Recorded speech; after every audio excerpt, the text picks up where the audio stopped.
Yeah, what it dang dizzly doo wop. I am Zachary D, the Palsy Papa, and this is Palsy Papa Presents.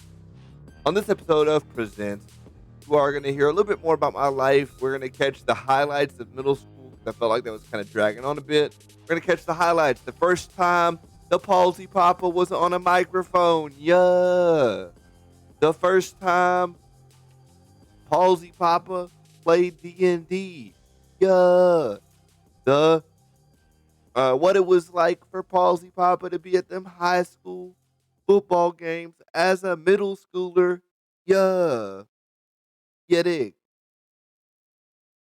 So here we go.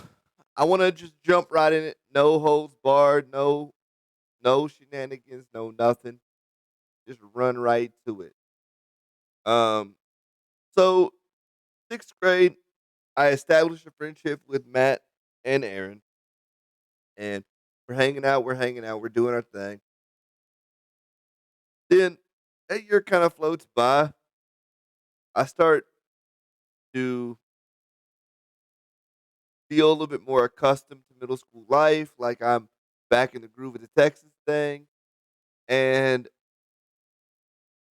then we arrive in a situation where I am now in middle school and like officially we're 7th grade now. Um, I'm right there in the middle. Um, I'm not the big dog on campus, but I'm not little bitty 6th graders no more. School's going relatively well. I always did relatively well in school, at least early, and that's important to the story for later. Um, what happens is this: at around 7th grade, I start to get invited to the high school football game, not by students, by my middle school football coaches. Because as I said before, I was the water boy at the um, middle school games. Started to get invited by the head coach, the athletic director, to the high school football game. Yeah, I was big dogging. You dig? Like it, and it really did a lot. Initially to make me feel like I was big dogging.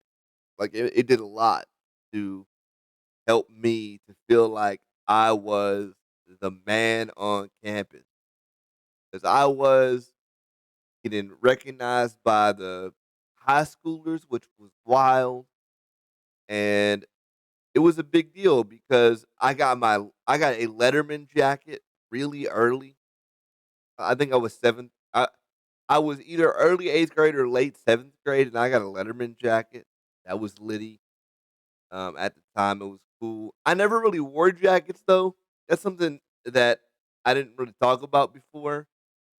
But I never really wore warm clothes, like, ever, for any real reason, because, um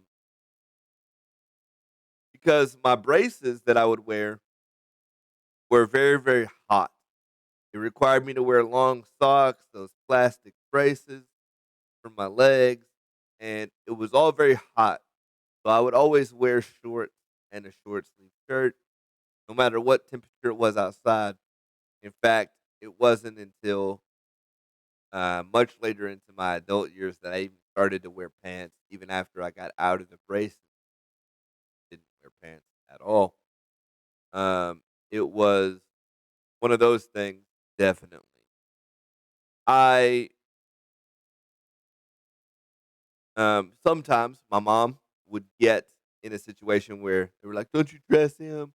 He's cold," and I'd have to explain, "No, I'm not. I'm not cold," and that and forth. But back to the important part, I was definitely big dogging in in the middle of my middle school career. I was most assuredly big dog, and it's kind of funny because that's the first time I ever got introduced to a microphone as well. Um, the homies from the local radio station, which I would later, in fact, work at. Homies from the local radio station were, in fact, um, broadcasting from the press box um, at one of the high school games, and they invited me up. Fucking, we're like, yeah, come up here. Now, you guys don't know this, but your boy and bleacher seats do not mix. I have a big fear of bleacher seats. I always feel like I'm gonna die. Every time I'm in a bleacher seat, I hate them with a passion, and it makes me anxious even to this day to sit in a bleacher seat, and I hate it. I will do anything I can, engage any cripple card I can to get out of sitting in a whack bleacher seat. Um, Actually, the one concert I went to, we had to buy seats really close front, so my bleacher seat anxiety didn't kick in. But I go up there, right, and I'm already anxious from having to climb these stairs to get into the press box. And bruh, my mom was there. I cried like, whoa. I got really nervous because something you guys probably don't realize a lot is I have or had more, but still have a little bit of stage fright. Like I still get nervous. Most times when I turn on the camera, it's getting easier to turn on the camera, but when I go live, for sure, absolutely terrified for most of my lives, especially last week when I did the format change. But this is the thing that started early. But I freaking loved it, man. I I still think about that, and not just for the purpose of telling this story, but I still think about it as a highlight of my childhood when you talk about um, big memories, and that was huge. And to some degree, it put me right where I am right now in front of this camera. So I freak out. They don't get the segment they want because they want, oh, what's it like for a little handicapped kid like you? And woo, woo, woo, woo. Oh, you're in middle school at the high school game. How does that feel? Woo, woo, woo. They want that whole thing, and all they get is me terrified, just just crying. Mom's there, freaking out. Want to know why I was freaking out? I can't explain it. She's a little bit embarrassed. I would venture to guess. Um, and that's kind of a big highlight there. I did get hazed a little bit by the high school football crowd, which honestly was cool. Um, Weekends were very much still Aaron and Matt and Aaron. And at this point, by seventh grade, it was me, Matt, and Aaron every week. It was, we were going over to Aaron's house because his parents bought a bed and breakfast.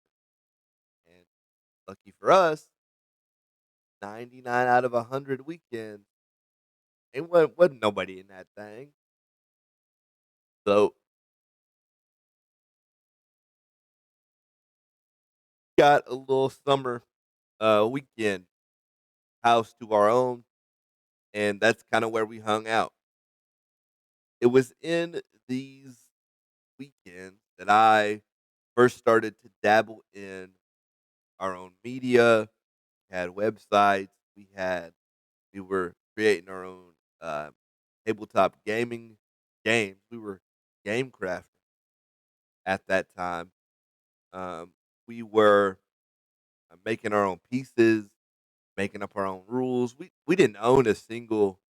Uh, I don't think we owned a single tabletop RPG book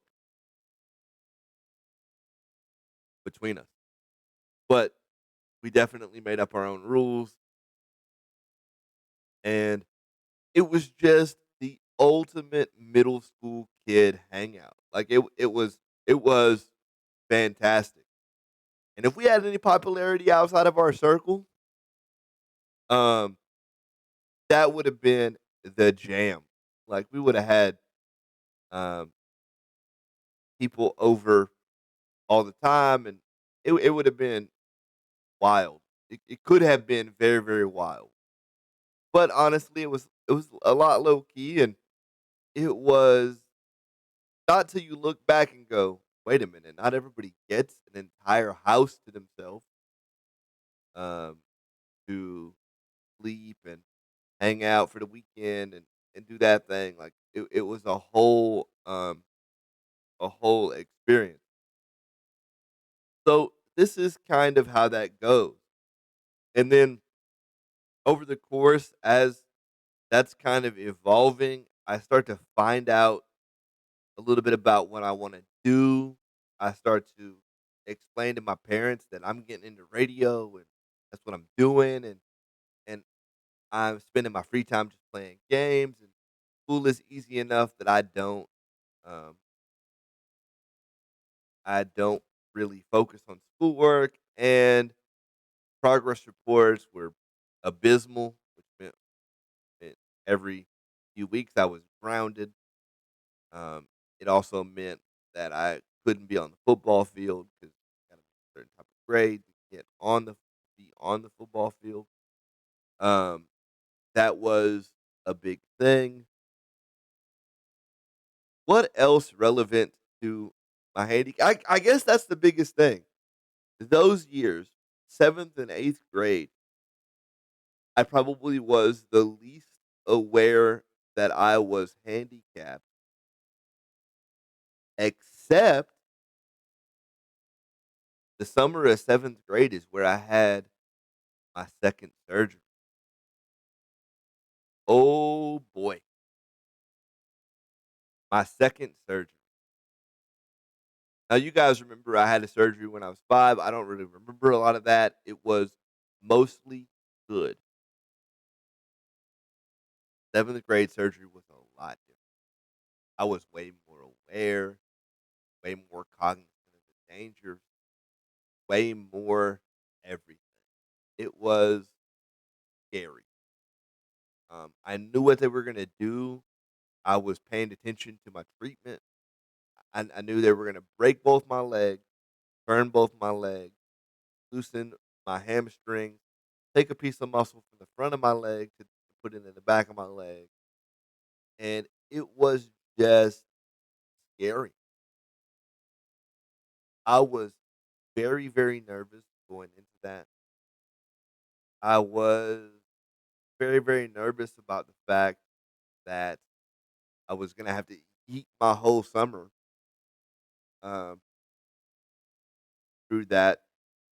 I was gonna have to eat a lot of my summer to get well. It was 6 weeks where I stood on my own again, and I still remember that because something I'll never forget. I stood up that first day I could in physical therapy, and I walked all the way across the room and back that first day. It was awesome. And I was like, "Oh, no big deal. This is a breeze." And I did that because I was in a walker, and it was my goal to not be in a walker by the time I got out of my physical therapy. Oh, I guess I told it a little bit out of order. I actually go home in the cast for the 6 weeks that I was not walking. I didn't stay in the hospital that time, and it was funny because um, my mom was real protective about me not going over to Aaron's time, and finally, Aaron's mom said, "You know what? No, we'll take care of him. I'll make sure he gets to the bathroom and stuff, and we'll make sure it works and this, that, and the third. Aaron really wants to see him, and they need to hang out." So we did, and it wasn't awkward. It was just very obvious for the first time in that whole 7th, 8th grade period that I felt handicapped. Other than that period, which now that I think about it was a significant period of the time frame that we're talking about. Um, Other than that period though, these years are really the most um independent. Like I felt on top of the world. Honest to goodness, I felt on top of the world. Um, I struggled because I get out of the cast and um I go to physical therapy in Houston. And the interesting thing about being in the cast this time is my legs would jump because they move muscle around. So I had to wear knee immobilizers a lot of the time. And you guys know from my previous vid that these knee immobilizer things are not the play. And having to just all the time, legs straight, um, no bending was tough. But I get out of the cast, and we move on to physical therapy. And I walk, um, I walk the entire length of that room first day, back and forth. The next day, I hurt so bad I couldn't even get out of bed. I was devastated. I was crushed because I was so sure that I was gonna just uh, beat this thing. Boom, got him, and just crush this physical therapy. It's such a shitty feeling, honest to goodness, a shitty feeling. The um, feel like you're making progress, and it was just boom, boom. The first day, second day, you can't get out of bed. Third day, we're back in physical therapy. I can barely walk. I make it to the middle of the room, and I'm standing there crying, tears, and it was just rough.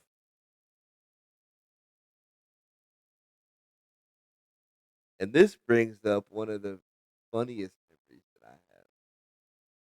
There was this other patient there by the name of Joe, and I wish I could get in touch with Joe now. I really do. Joe was a little bit older than I was, probably 16, 17 at the time. Um, and oh man, to talk to Joe now would be cool. Like to see where he is. That would be that would be dope. But unfortunately, I don't remember his first name. But he would see me struggling in physical therapy, and my man would throw on "Eye of the Tiger" on the little boom box or whatever they had, and we would "Eye of the Tiger," and I would just get it to that song. That's a good memory, and honestly, if you want to talk about what I'm trying to do with this community that I'm building, I want to be an encouragement to other people with disabilities in that same way, while also acknowledging the reality of having a disability and not sugarcoating. And there's a whole video in and of itself how my perspective on what this channel could do and what I planned on doing with this channel when I started um, has changed. But that's another video for another time. Anyway, I'm dealing with Joe. I got the Eye of the Tiger rocking and rolling. It's doing its thing, and I'm getting into physical therapy. Then I remember the first time that my mom said, "You're gonna go get in the shower," and again, another memory I'll never forget. I'll really forget the time where your mom had to help you wash yourself. Awkward. But the other piece to that is I get in the shower and I fall. It was the first um, big fall that I had while after surgery. First unsanctioned fall, as it were. First outside of physical therapy fall. Um, I felt like crumpled, and I cried, and I was. My mom got mad. I would describe it as mad. The way I remember it is she got mad. Don't cry. Don't. You better not cry. So on and so forth. Right. And I can't really figure out why she asked me not to cry that time, unless we were like not supposed to be doing that, or I don't know. It was like too early for me to be in the shower, or like what? I don't know. But I know it was late for sure. Um, but I get home, and that is that surgery. I mean, it's so inconsequential now that I almost forgot that it happened when recounting the stories that I want to tell. But at the time, it was kind of a big event, and it was planned around my summer, and my summer was kind of changed. Summer of 7th grade was kind of changed because of that. And then I guess the other thing that's relevant to today, through um,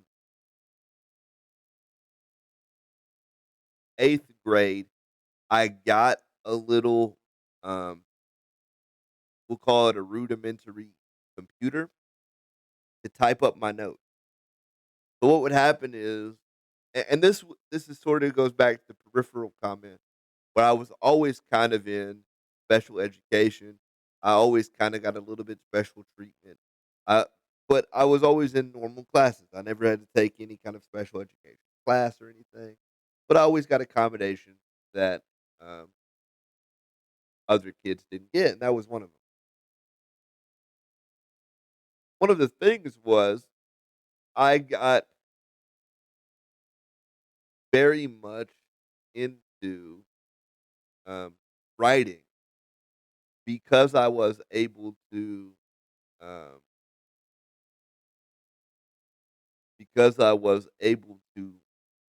write, type everything up. So I would write things like rap lyrics. Oh boy, if I could go back and grab some of those lyrics, they were bad. I'm positive they were bad. I would write stories. We had a little text based RPG game going. Like it was a little thing that between those closest to me that I got to do. And one teacher in particular that I want to shout out through this period, it really made an impact on me. It made me love reading and writing to the level that I dedicated myself to reading. I was much more into writing than I was reading. Fortunately, because if you read more, you're a better writer. Duh, how that works. Um, one of the things that one of the teachers I really want to shout out, and she passed away a few years ago, but Miss Real. Anybody watching this was in Miss Real's class knows that she was somebody different. Let me tell you. Or was that was that high school? Maybe am I jumping ahead of myself? I think I am. I'm jumping ahead of myself. All right, we won't get into Miss Real at this moment. Anyway, that's my little short video because clearly I'm done. Clearly, I want to talk about freshman year real bad. That's my short video to wrap up 7th and 8th grade. I encourage questions. I want to know what you guys want to know more than what I want to give you. I'm open to anything. Give me your questions. Tell me what you want to hear. And listen, I had a lot of content planned for this week, for the end of this week.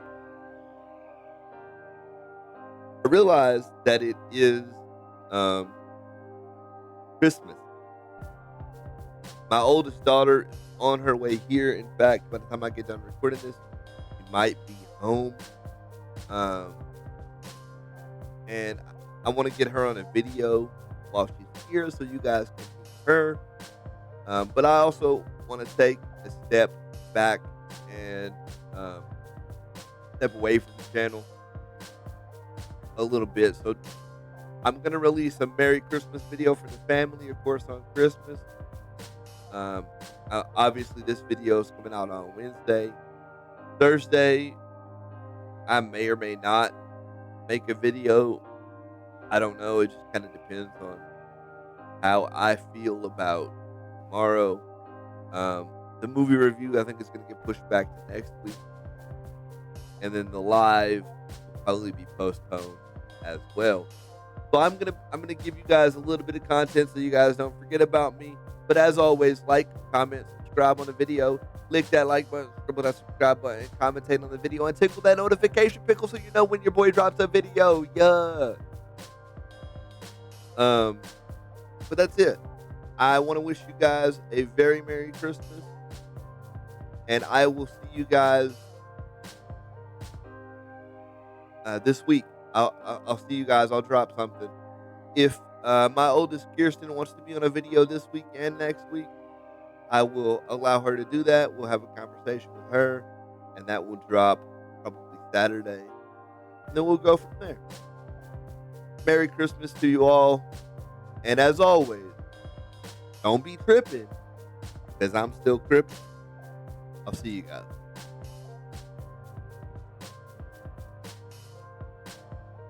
Bye.